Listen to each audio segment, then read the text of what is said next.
perwira, kemudian rekan-rekan pers di jajaran negara. Syederalun Kapolres Aceh Tenggara AKBP Gugun Hardi Gunawan SIK MSI menggelar press release akhir tahun 2017 di Aula Mapolres Agara, Kamis 28 Desember.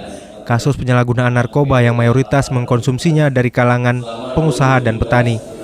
Yang kasus yang paling menonjol adalah kasus pembunuhan, mutilasi, kemudian pengungkapan kasus pembakaran, pembunuhan, dan sekaligus juga pemerkosaan.